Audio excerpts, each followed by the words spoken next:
Surgió como una organización de choque para demandar las justas causas del pueblo, en vista de que el gobierno de Otto Pérez Molina en ese entonces no había atendido la problemática nacional, y que eventualmente algunas organizaciones que estaban entonces no respondieron a las demandas del pueblo como tal. Incluso algunas pues estuvieron haciendo cogobierno, y entonces nosotros nos vimos en la necesidad de pues organizarnos y hacer acciones, empezando con las acciones propiamente, digamos, de negociación, de solicitud a varios ministerios, al mismo presidente de la República.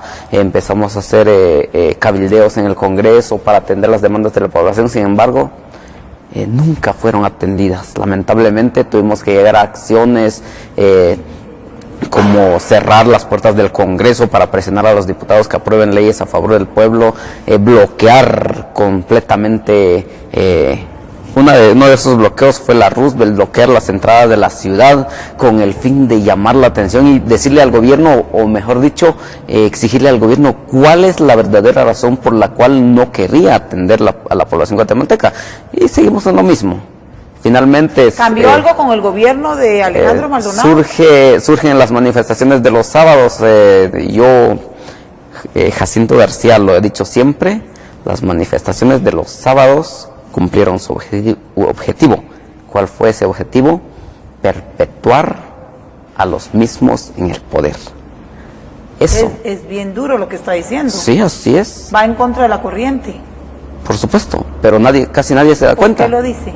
Porque resulta de que en el cambio de gobierno, la renuncia de Otto Pérez y de Roxana Valdetti únicamente obedeció a intereses de los grandes capitales, a intereses de los gringos. Puede ser que a alguien le ofenda que se diga esto, pero es verdad. Obedeció a intereses de la oligarquía tradicional, puesto que en este momento nombraron a Maldonado Aguirre, a Fuentes Soria. ¿Y qué recibimos? ¿Qué cambió? ¿Qué cambió? O mejor dicho, de los problemas de fondo de este país, los únicos ciertos, ¿qué cambió? Específicamente, en este momento, Maldonado acaba de darnos un golpe en la espalda de decir, mire, si usted no quiere ese saladito que le estamos poniendo, no lo quiera y su problema. ¿Usted cree que él sea digno después de esa acción de ser tomado en cuenta para que regrese a la CC, a la Corte de Constitucionalidad? Lógicamente ya sabíamos. Pero mire, corazón, está hoy en el periódico. O sea, sí. Búsquenlo, corazones.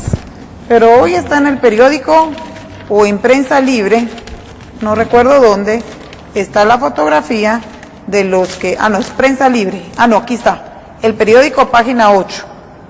Aquí está los que aspiran a integrar el próximo Tribunal Constitucional. Pilas. Página 8. Alejandro Maldonado Aguirre, actual presidente y ex magistrado de la Corte de Constitucionalidad en varios periodos, exdiputado por el Partido Conservador MLN. Sí. ¿Usted cree que hay que premiarlo después de los salarios diferenciados? No, lógicamente ya conocemos la trayectoria de Maldonado Aguirre. Lo único es que cuando asumió la presidencia se vio como muy pequeñito, ¿verdad? Y no sacaba las garras. Sin embargo, lógicamente sabemos, como dando una muestra de lo que realmente es y preparando el terreno a este otro presidente, yo le llamo un títere al presidente electo Morales, pues nuevamente nos muestra ese verdadero rostro que ha caracterizado a esta gente, digo, a los de la contrarrevolución, a los que siempre han ostentado el poder político, a los que han ostentado siempre el poder en las cortes, a todo eso. Y Maldonado Aguirre es uno de esos. Y lógicamente, pues nosotros no estamos de acuerdo con este actuar, sobre todo denigrar al trabajador, denigrar a nosotros los que eventualmente hacemos ciertos análisis, denigrar al periodismo que critica un sistema. Somos leninistas. Eso dice él. Bueno, eso no es lo más adecuado. debería reconocer su papel de que es representante de la unidad del pueblo, y en este momento no está ejerciendo ese papel. En este momento está incumpliendo sus funciones, que, como decía mi amigo que es periodista, en este momento cabría un antejuicio en contra de Maldonado Aguirre por incumplimiento de deberes. En fin. Muy bien, don Edgar Muñoz. Bienvenido, presidente de UDEP. ¿De qué nos quiere conversar hoy? Bueno, a nosotros nos preocupa mucho la situación, porque la llegada de Maldonado Aguirre, nombrado por el Congreso, era con el propósito de garantizarle al nuevo gobierno una estabilidad. ¿Por qué lo digo? Porque si usted ve en Prensa Libre el día de hoy, Yafet Cabrera se estaba en la misma posición de Alejandro Maldonado Aguirre, en que él sí estaba de acuerdo con los salarios diferenciados. Es decir, Maldonado Aguirre le iba a evitar el desgaste político al gobierno que iba a entrar de Jimmy Morales. Entonces, ya estaba arreglado el tema. Ya estaba arreglado el tema, así es. Entonces, a nosotros, la verdad que el salario diferenciado... ¿Y qué cree? Perdón que lo interrumpa. Y si usted cree, y esa es su verdad, que todo estaba arreglado, la siguiente pregunta obligada es: ¿y qué piensa de las capturas de hace 2 días de los militares? Bueno, vea, yo lo que valoro es de que esto ya era una cosa que tiene que ver la Embajada de Estados Unidos.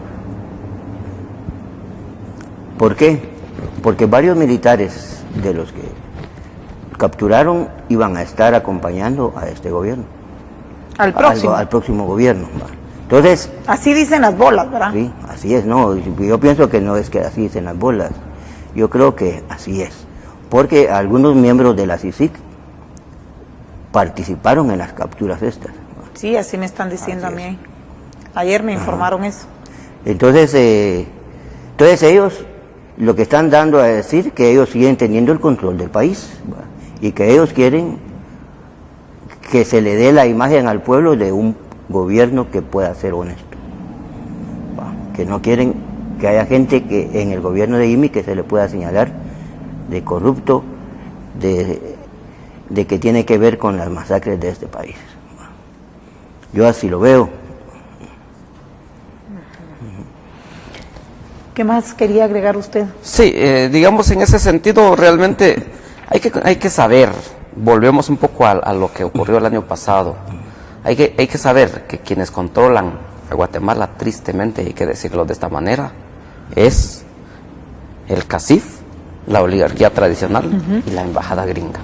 Ellos son los que controlan realmente este país, y lo vuelvo a repetir, sí, porque eso lo tenemos que tener bien claro, y a los amigos televidentes pues hay que leer un poco. Lamentablemente los guatemaltecos casi no leemos, y entonces no nos informamos, porque aquí si alguien dice que las manifestaciones de los sábados del año pasado fueron las que provocaron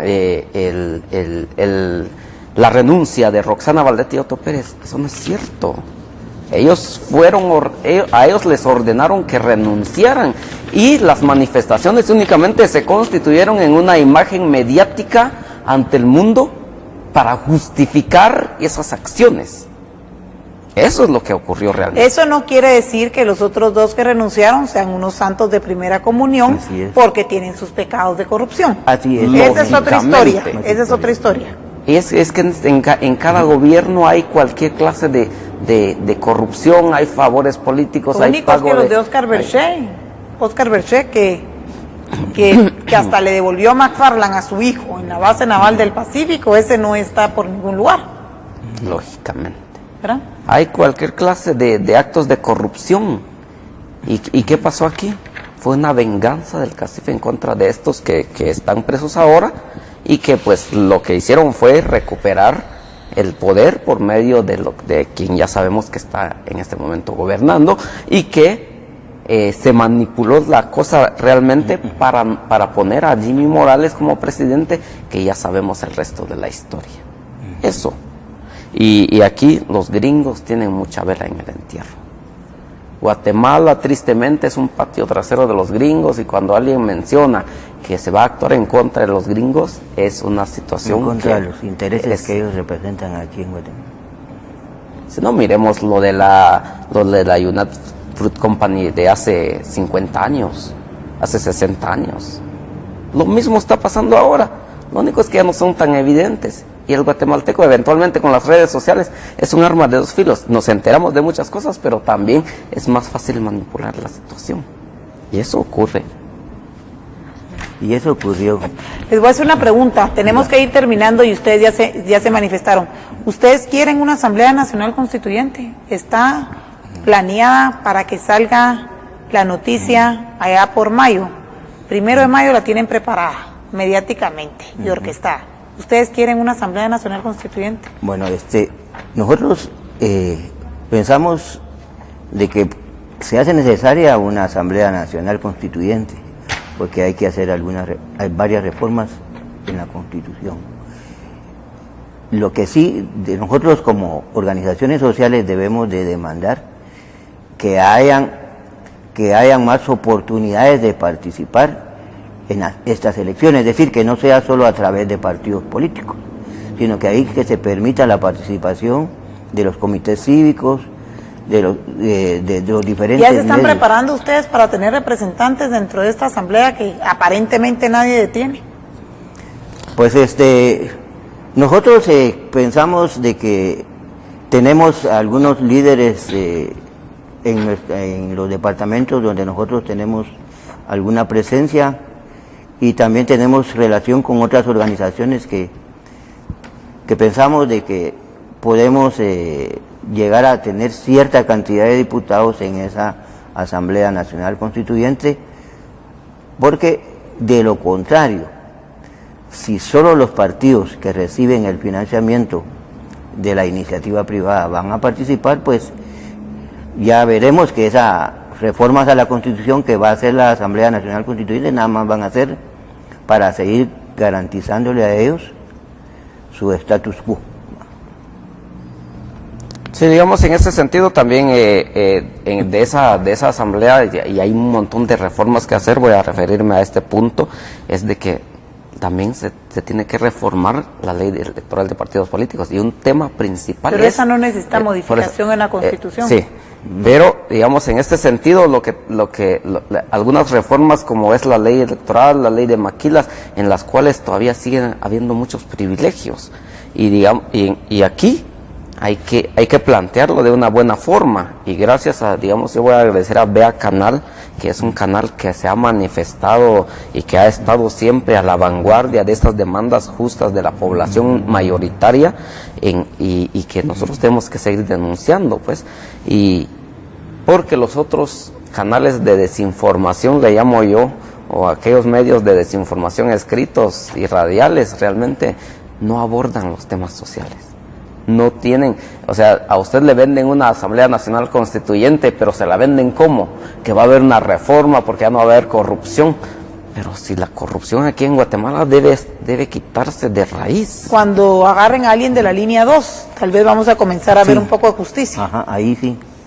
Cuando nosotros hemos demandado del Ministerio Público de la Justicia que nos den a conocer la lista de los grandes empresarios que están involucrados en la línea 2. Ajá. Eso lo hemos demandado nosotros. ¿Por qué? Porque si usted ve, pues, solo empresarios asiáticos, la mayoría, pues, son los detenidos. Entonces ellos, pero aquellos grandes, no sé si usted se acuerda que cuando fue diputado este señor Pablo Monsanto, él denunció un contrabando que hizo y acusaba a Berché, ¿cómo se llama?, de haber hecho ese contrabando. ¿Cuántos camiones fueron los que pasaron? Más de 500 camiones. Y así, todos esos de la línea 2, como yo tengo entendido que ese señor Callejas era uno de de los que controlaban. Dicen, ¿verdad? Sí, Dicen, hay sí, que ver. así dicen. La segunda información que ha tenido algún medio escrito aquí en Guatemala, que ha estado profundizando en algunas investigaciones de ese tipo, lo señalan a él como que fuera la cabecilla de eso. Pero hay empresarios que son realmente los cabecillas. Ah, ¿verdad? sí. Que son los que han logrado amasar fortunas a base de privilegios y de probablemente tener peones, inclusive en el ejército, en la sociedad civil y en las ONGs, ¿verdad? Así es. Porque aquí de todo hay. Sí, nosotros hemos hecho algunas denuncias en contra de algunos empresarios, incluso ante la CICIG. Esa denuncia todavía no la ha tocado la CICIG. Hemos hecho denuncias por evasión fiscal, hemos hecho denuncias por contrabando, y que estamos esperando. Nosotros como Unidad del Pueblo, Unidad Defensora del Pueblo, hemos estado haciendo denuncias, porque nosotros no solo bloqueamos las calles, nosotros también presentamos las denuncias donde corresponde, gestionamos donde corresponde, hacemos hacemos las peticiones donde corresponde, y es así como trabajamos. Y las denuncias están presentadas, pero no hemos visto resultados. Entonces hay empresarios que están denunciados con pruebas objetivas, con pelos y señales, como vulgarmente le decimos, pero la CICIG todavía no ha actuado, mucho menos el Ministerio Público. Lógicamente aquí hablar de los empresarios, hablar de los grandes evasores fiscales, hablar de los contrabandistas de este país es pecado. Y hasta nos puede costar la vida, nos puede costar la cárcel. Pero si no lo decimos nosotros, ¿quién lo dice? ¿Cómo termina, don Edgar? ¿Cómo terminamos este espacio? Bueno, yo solo quería hacer un énfasis un poco respecto a los salarios diferenciados, ¿verdad? Porque nosotros nos preocupa eso, porque fíjese que la mayoría de estas empresas, ellos están invirtiendo en dólares. Esos vienen de Estados Unidos y de países asiáticos que pagan en dólares a sus trabajadores. Entonces aquí en Guatemala, digamos, estos pagan $8 la hora. Si están trabajando $8, por 8 horas estamos hablando de $64. 64 quetzales. No. 8 por 8, $64 al día. Al día. Estamos hablando de 482 quetzales en el día. Y si lo multiplicamos por 30 días, estamos hablando de 14,000 quetzales. Entonces, por trabajador. Y le quieren pagar con esos famosos, pues que ya ahorita está suspendido, pero le quieren pagar 1,900 quetzales. Entonces, ¿cuánto se están ahorrando por trabajador? Hay una propuesta de tener el salario para maquilas regulado en toda América Central y que sea el mismo para evitar este tipo de migraciones de que amenazan estos supuestos inversionistas que como aquí es más caro el salario, entonces me voy a Honduras, y como aquí es más caro el salario, entonces me voy a Nicaragua. Entonces, creo yo que sería una buena estrategia unificar los salarios de maquilas a nivel centroamericano, ¿no creen? Sí, en ese sentido, realmente cualquier propuesta. Es que lo que pasa es que aquí hay que tener bien claro, en Guatemala, específicamente en Guatemala, o en todo el mundo, en todo caso, la OIT y los organismos internacionales en materia laboral y los convenios suscritos por los estados, digamos, en materia laboral, tipifican un estándar de salario o de pago, porque está el convenio de protección al salario, que también está ratificado por el Estado de Guatemala. Entonces hay un margen en el cual no debe bajar, no debe rebajarse el salario, porque eso ya sería una violación incluso a nivel internacional. La propuesta que se maneja de unificar los salarios de maquilas es una propuesta buena siempre y cuando esté encima del margen mínimo del salario aquí en Guatemala. Porque recuerde que el aumento del salario no es solamente porque al empresario se le ocurrió, porque al presidente o al gobierno se le ocurre dar un salario mínimo, sino han sido luchas sociales y que han costado vidas de dirigentes sociales y sindicales, y que son derechos reales, son derechos mínimos adquiridos, los cuales no se puede renunciar. Entonces aquí el salario no es tanto pelear, mire, le van a pagar un salario, o mire, si quiere, tómelo, si no, no es tanto eso. Es que el salario es un derecho mínimo que no puede ser renunciado por una persona, de lo contrario caeríamos en esclavitud.